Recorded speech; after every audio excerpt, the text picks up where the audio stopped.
Hello and welcome to the movie podcast review of Armageddon Time. My name is Shahbaz, and of course, I am joined by my other survivors of the Armageddon, Daniel and Anthony. Daniel, how are you doing today? I'm doing great, Shay. How about you? You know, I'm doing fantastic as well. I don't want to talk about the weather, but I will talk No, about because it's an Armageddon outside. it so is an it's just Armageddon. a collapsed sun in our midst right I'm a now. little upset this movie wasn't a sequel to Armageddon by Michael Bay. It could have been. It could have been a prequel as well. It could have been It a does prequel. take place before it, right? So it It could have been a does. prequel to it. The setup for what this is going to be is a really long process then to get to Armageddon and 98. very different. You know, it's like the ending of what was that Robert Pattinson movie? Oh, That, remember me? That's it. It's like the ending. You're like, oh, this is what this movie This is is- leading to. Okay. Okay. I mean, there Interesting, is like a interesting. spaceship in this movie if you think about it. So we're kind of there. It takes I agree. place, that sequence, remember that sequence in the movie? It takes place in Men in Black, the World's Fair. There's a sequence that takes place in World's Fair, which is Oh yes, the World's Fair. Yeah. from Yes. Men in Black.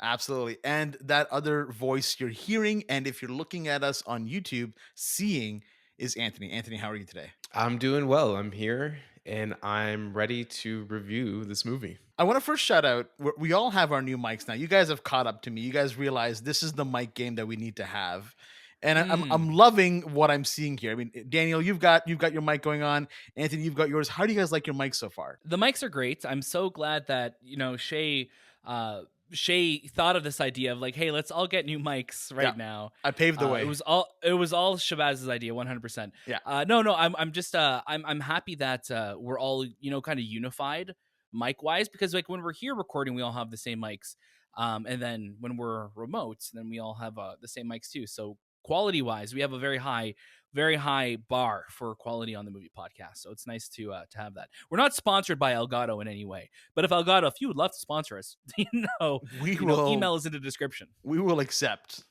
Yes. I really like the quality of these mics compared to our blue mics, but it just feels so much better to be free.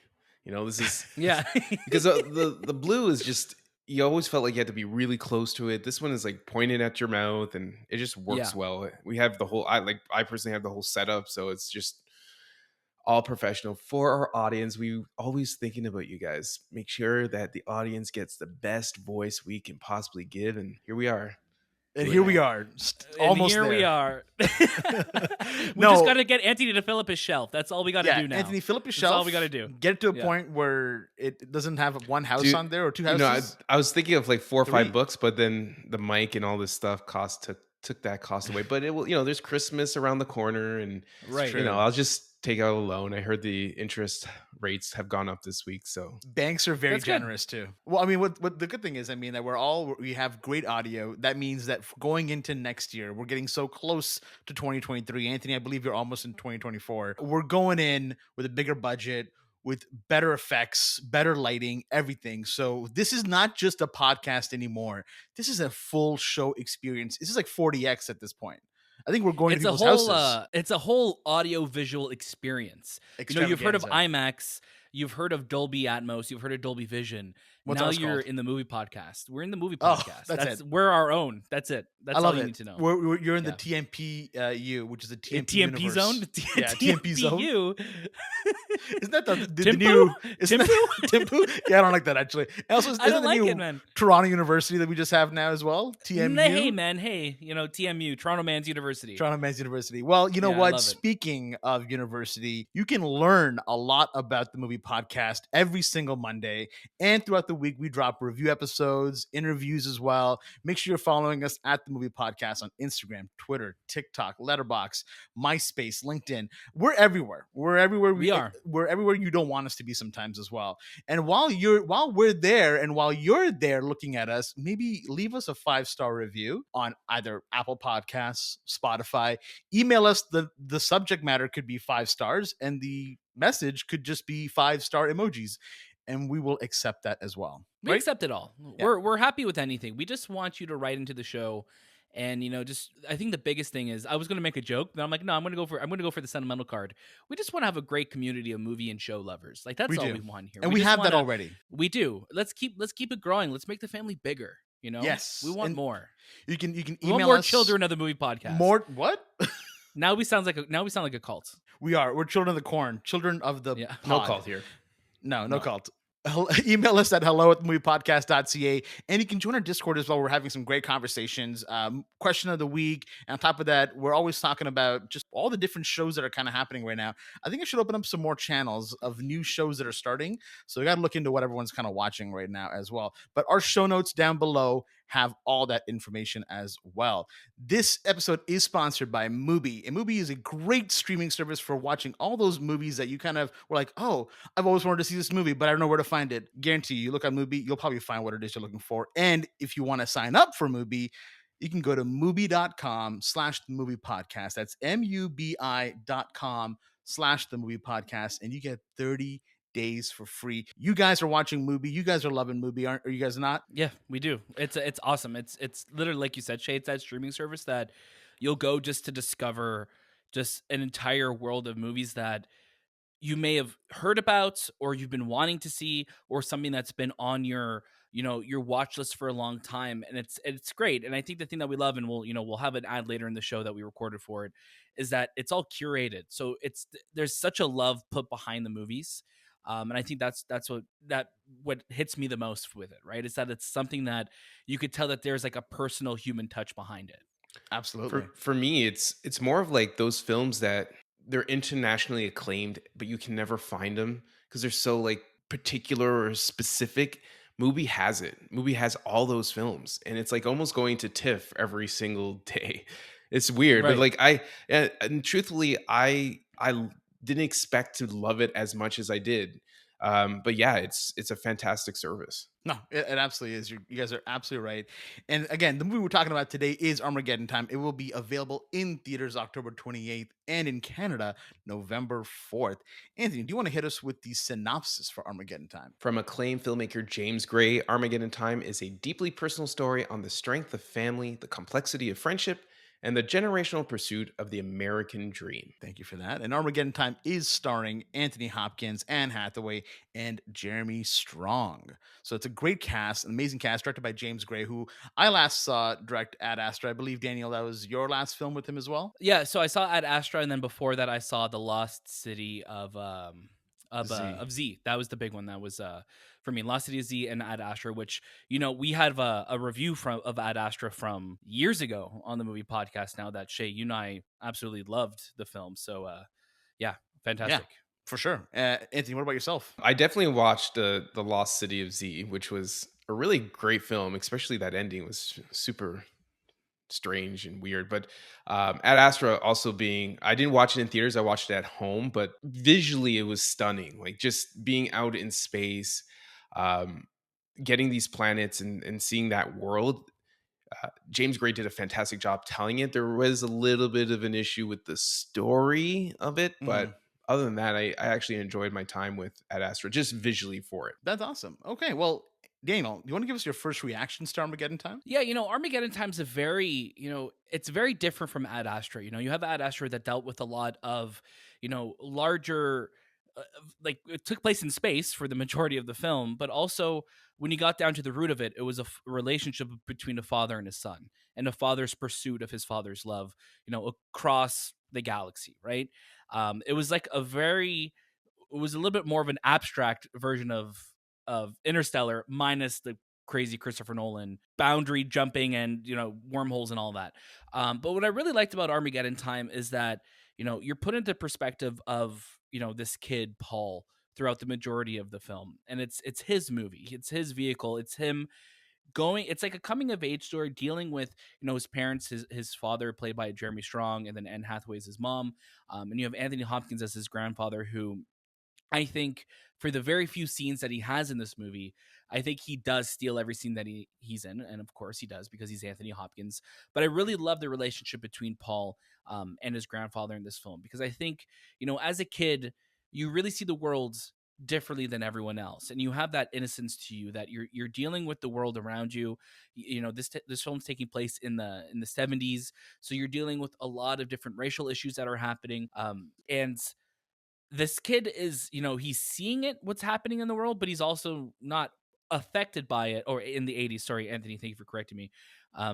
like this world is happening around him, but he's not immediately like directly affected by it. It's not really until you see his parents go through some struggles, and you see his grandfather go through a struggle, that I think his world starts to open up a little bit more. And he befriends a kid in school who both of them are considered like the class clowns and the troublemakers. And I think because his friend in the classroom is black, he's opening up his world to a perspective that I don't think he's normally seen.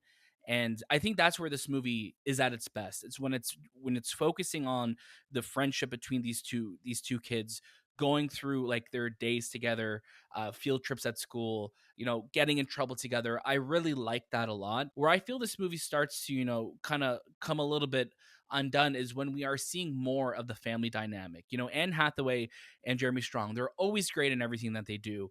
In this film, I found that they're used very sparingly, and I feel like Anne Hathaway, towards the end just kind of disappears. This is something that I remember us talking about. But Jeremy Strong is interesting because he's very stoic in this. He's playing a very like stern and stoic father who also is, loving, and then he'll be abusive. And I found just the balance of that just to be a little off throughout the movie, because not that I'm expecting him to be abusive throughout the entire film. I just think the way the film was edited together, it'd be like immediately back to back you'll have, Jeremy Strong being loving, and then the next scene is him breaking the door down to get to his son. So I think this movie tonally struggles a little bit that way for me. But other than that, I think the parts that really hit me the most, and the parts that shined for this movie were, the two young stars, and then obviously Anthony Hopkins. Yeah, no, you're absolutely right. I think the tonal atmosphere in this film kind of goes all over the place at some points because at a movie that's just under 2 hours long, you feel almost every minute of this movie kind of going by. But Anthony, let me get to your first reactions on Armageddon Time first. Yeah, this movie reminds me a lot of Empire of Light. Like it's a story that really connects with the director's childhood. In this case, James Gray's, because I think it's based on his life growing up, and he wants you to really connect with this singular story that's happened to him in the 80s. But you're just trying to really find that connection, and it might be there for some people. Some people will relate to it, and then some people will just see like this is a well-made film, but that story I couldn't connect with. I just couldn't understand why I need to care about his this personal story that he's telling.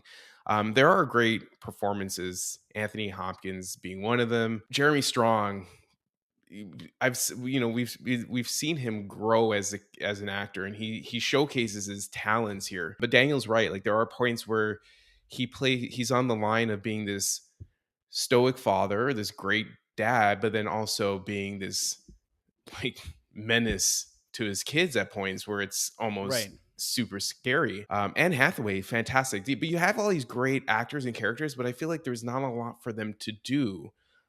Yeah, Because it true. really focuses on Paul. It focuses on him as a kid. And truthfully, if this is really based on James Gray as a kid, he was a friggin' asshole as a kid. Because there are points in this story I'm just like, man, I would beat you. Yeah, But damn. Yeah, but kids, kids will be kids, right? Like it's that age where kids are always trying to push the line, see how much they could get away with, right? yeah, and it's also taking place during like I said, the 80s. So Ronald Reagan's being elected to presidency, and the family's worried about nuclear holocaust, and it's just like I guess that was happening during that time.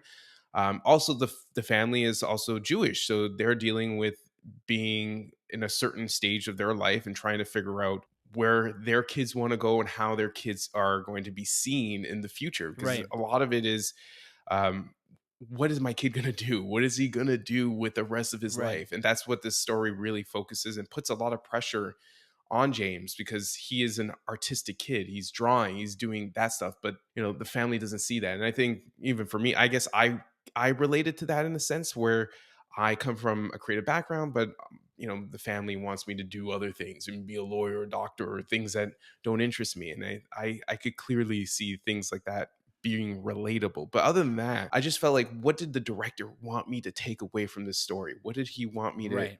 gain from it? But yeah, there are really funny moments. There were really sad moments, really frightening moments. But it's like I said, it's a well-made movie, but you're just wondering, is this something I need to really go to the theaters to watch? Yeah, I think Yeah. that's kind of, where I am with the whole process of the movie as well, where I kept watching it and I'm like, well, where is this going? I know that I'm kind of getting a day in the life, or really like this life of this kid, Paul Graff. What parts am I supposed to take away from it? His relationship with his grandfather, which I thought, again, was really touching because, again, that's Anthony Hopkins. He's going to give you performance. And I saw myself there. I saw myself in how I am with my grandfather, and that really, that connection piece was there. But then you have moments in this film where all of a sudden we're inside, the school, and Jessica Chastain's in it, and she's playing one of the Trumps, and then you have Fred Trump, and then you're kind of like, well, what is this? What's going on? Why do you have the Trumps in this movie? What, like, I know that Such a might have random cameo too, right? very Like it was random. so late in the game too. I don't know what impact it was supposed to have, how, like, what it was supposed to do for me, but I was like, sure, that happened. And then the whole film, there's moments where these big, at least consequential moments are supposed to happen with these characters. Like, they skip school, and they're skipping school like in like New York City, or they're going out doing this, and then nothing really kind of comes from it. And even when a consequence does start to happen, it's either just kind of pushed away. So you never feel conflict in the movie, which is why when you guys mentioned Jeremy Strong's sudden reactions, his overreactions to something happening, it's like, well, Yeah. the setup wasn't there. Like, I'm sure dads are like this. Like, if I look back to like how my grandfather was with my mom, and them, he was loving, he was stoic. But when he got angry. Like, you like, that was the thing back in the day. But with Jeremy Strong's character, it was so random. It felt like we were missing a couple scenes to build that kind of pressure up there. And then when you Right. see that, you have a movie that, kind of is a flat line, but it has chunks missing out of it that could have really enhanced the story. That would have pushed it over the 2 hour mark. And I don't know if it would have saved the pacing of the film if you did add that much more to the movie. And I think that's kind of where I'm at with it. When I walked out of this movie, I just felt a bit apathetic. I was like, okay, great performances, beautifully shot, but I don't know if I'm gonna really. It's not gonna stick with me. Yeah, I like that you said it's a bit of a flat line. And I think that really is what this movie is. This movie kind of starts right in the middle and it kind of just rides that wave, and we'll have little peaks and valleys throughout, but it's kind of just going and going and going. And then the movie just kind of abruptly ends. And I think the ending is what really upset me the most about this film, is that it felt like such a okay, I guess it's just another day in the life with this kid. And it's like, I think I wish this movie was trying to say something more. Again, not to take away from the experiences and the events that happened in this movie, but it felt so just a little lackluster. Again, I wasn't looking for some giant, extravagant, life changing event to happen to this kid, but I also was just waiting for something that, like, okay, this just feels like an everyday experience of a family living in this time. And I wish that it was trying to say something more, or the things that it did introduce, it really explored these ideals. I wish it explored, the racism and the racial issues going on in that time. Because if you're going to have his character being a black character in this film and not address anything further what's going on with this kid, and just kind of leave it hanging, you're like, well, okay, then why are you including this character if you're not going to do anything with it? Also, the again, it's a weird thing to pick at, but man, the title of this movie is really weird. Like the not the Armageddon Time, like it's fine, but I mean like the actual like the Graffiti. logo they used for it was very very off, like just very off from the rest of the tone of the film. Yeah, Sorry, it's very Anthony, you wanted to say graffiti something. esque when it came in. But Yeah. yeah, Anthony, Yeah, go it, ahead. it doesn't even match the poster font. And I know that's something Yeah. nitpicking, but it's just like continuity and consistency from your projects. You want to make it the same. It has like this graffiti look. And I just felt like, okay, he's going for this urban feel, but then he doesn't go, and that's the thing. He doesn't do anything with what we are given. We are given storylines where he's friends with his black kid, and we don't get to see his story. We don't get to see the story with his No. grandmother, or why he was living on the streets, or why he wanted to go to Florida. We know he wanted to become like this NASA astronaut, but there was never focus on him. So you include him and then you kind of discard him at the end, which I don't know if that was planned, or it just felt like, man, there was so much Yeah, it's more like, to oh, hey, give. feel bad for this kid, but Yeah. you're going to continue with your own life, which is a weird message that I think we all kind of felt leaving the film, where it's like, hold on, why, what was the purpose of this character if not just to feel bad for him throughout this entire film, which is Right. strange because you're not giving him, the platform or a voice to, to look at these issues. It was a very interesting choice It's to make for that. There's it's like also when there was a movies just sorry, go ahead. I just want to say there was also like there's a lot of um foreshadowing of things about to happen that never do happen. And it's I don't know if you got that. Like it felt like, okay, he's going to lead to something. Like he's gonna go to something. And it's just like, no, no, this is the movie just ends. And that's it. And I'm like, Yeah. okay, I thought I was expecting something more, something grander, something like even if he cut to him being the director at this point in his life, making a story about this kid. You know what I'm saying? Like Yeah, something. definitely. Yeah, there's this weird like whole racism is bad kind of vibe going on with the movie, and it's like, yeah, I think we know that. I think racism is not good. Why? But why are you just kind of saying it and like giving us these very cookie cutter visuals of it all? Explore the topic further. I mean, you have a Jewish Yeah. family and you have a black kid, and they're clearly from both different sides of the world, because the whole film is about, Paul Graff is really well off while the kid Johnny Davis is not. And you explore that very lightly, and you think that, like Anthony mentioned, the foreshadowing, you think something bigger is going to come out of it, and then it just doesn't, and then it just kind of feels like, Yeah. okay, so we're building up to nothing. And that is a consistent theme in this film, is building up to nothing. And that's kind of why when you just leave this film, you're like, well, I watched it, it looked nice, but that's all it has for me. If Yeah. there's anything else that you guys want to add, go ahead, or we can jump to our final recommendations. Let's jump. Let's jump. And for those on YouTube, I just jumped over to the final recommendations. I'm like, oh no, Shay's falling. Daniel, we'll start off with you. What are your final recommendations for Armageddon Time? This film has some great performances in it. From its two young leads, I think are really what are going to stand out to me, as well as Anthony Hopkins. But I really do wish that it explored the themes that it introduced a lot more. I think Shay said it best, that this movie is, a flat line throughout, and it's going to leave you wanting a lot more. So for myself, I did enjoy, a good chunk, or the pieces of this movie. I would say add it to your queue. It's not something you have to get to right away, but it's definitely worth checking out later on down the road. But yeah, add it to your queue. Awesome. Anthony, what about yourself? I'm also going to be adding it to my queue. I think the performances are fantastic, but it's not enough to really get you connected to this story. Awesome. I'm gonna see Skip It. As much as the visuals are great, the story was somewhat good at points.